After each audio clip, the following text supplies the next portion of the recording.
At 0830 local time on 30 September 2018, deep in the disputed waters of the South China Sea, the 505-foot warship USS Decatur was steaming at nearly full speed, fulfilling a freedom of navigation operation.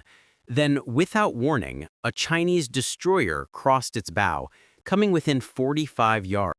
Slide into the turquoise waters of the South China Sea, a vast expanse of strategic sea lanes, richest fishing grounds, undersea oil reserves, and contested claims. China asserts sovereignty over nearly the entire South China Sea through its 9-dash line and has built artificial islands, airstrips, and military outposts across the Spratly and Paracel chains. On the opposite side stand the Philippines, Vietnam, Malaysia, Taiwan, and, above all, the United States, committed to ensuring that these waters remain open to all as a matter of principle and global maritime order. Enter the USS Decatur, an Arleigh Burke-class guided missile destroyer, part of the U.S. 7th Fleet. The morning began in routine fashion.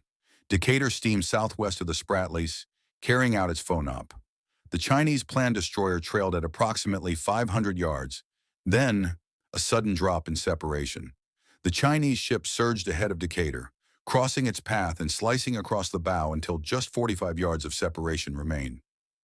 ABC News +1. On board the Decatur, the alarm bells did not ring, but the crew recognized the maneuver for what it was. Bridge to Combat Information Center, CIC. Everyone shifted focus. The officer of the deck ordered readiness. Moments of calm gave way to heightened attention. The Chinese destroyer had pulled a textbook bow cross maneuver, placing the U.S. ship in a forced avoidance. According to maritime rules, the ship with right-of-way, in this case Decatur, maintains course and speed.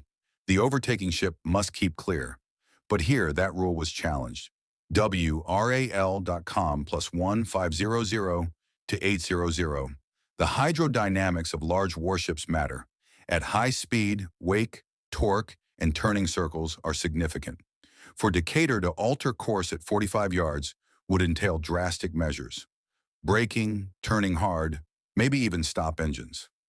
Analysts later said the U.S. ship executed a radical maneuver to avoid collision. WRAL.com. Meanwhile, the Chinese warship maintained its course and behavior, issuing warnings via bridge-to-bridge radio. Decatur, leave the area. The U.S. responded that it was lawfully operating in international waters. The footage, released later by U.S. Navy photos, show the Chinese destroyer just ahead of Decatur, with the enormous U.S. ship's bow pointed ominously toward the stern of the Chinese vessel. At that close distance, one uncalculated motion could spell disaster. Chi Captain +1, 8 a.m. to 11 a.m. Why did China risk this? For Beijing, each FONOP passage near the Spratlys is a challenge to its claims. By executing a dangerous maneuver, the Chinese Navy signaled that it will not allow U.S. warships to pass unchallenged. The risk-reward calculus, safe if it works, dangerous if mishandled. For the U.S., the message was, we will sail where international law allows, and we will not be intimidated. But the cost of failure is immense. A collision at sea could escalate into war. Analysts later described this as gray zone naval competition. The sea becomes a chessboard, not for missiles, but for steel and maneuver. The 45-yard gap becomes a message. You are close. We are watching. Do not test us. 11 to 13. Back on board Decatur, damage control teams stood by. CIC plotted vectors. The captain monitored the contact. All eyes on the bow. On the Chinese side, flags remained flying. Bridges' crews held steady. In those seconds, engineers, navigators, watchstanders all carried the weight of strategic tension. The U.S. Navy later released a statement calling Chinese behavior unsafe and unprofessional. USNI News +1, 1300 to 1500. Eventually, the Chinese ship pulled away. The U.S. ship carried on. No collision, no shots fired, but the moment would reverberate. It would be analyzed in Washington, Beijing, and capitals across the world. What if Decatur had been slower? What if Sea State had been different? What if another vessel had acted differently? The question of how close is too close would be asked again and again. The incident became part of a pattern. U.S. and Chinese naval ships and aircraft increasingly meet in contested zones, each testing boundaries. ABC News +1. Politically, the U.S. lodged its protest. China defended its sovereignty. Other nations watched. The message, freedom of navigation, remains contested. Tactically, the engagement reinforced that modern warships must not just be powerful, they must be agile, aware, and prepared for human-level maneuver, not just missiles and sensors. Strategically, this incident underscored that in the gray zone between peace and war, the most dangerous weapon might be a turn of the helm, not a missile. It also raised questions about rules of engagement, escalation control, and crisis management at sea.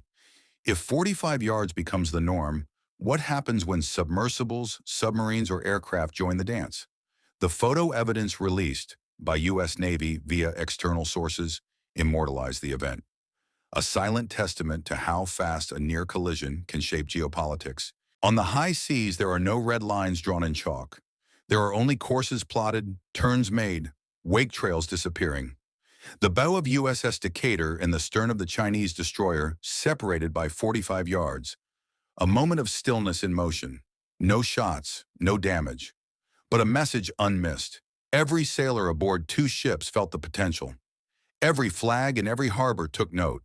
The sea remembers. The records log. And the next time two warships dance that closely, someone will recall this moment, where a maneuver, not a missile, wrote a line in history. Because when giants play on the waves, the smallest margin can make the biggest difference. And don't forget to like and subscribe for next amazing video.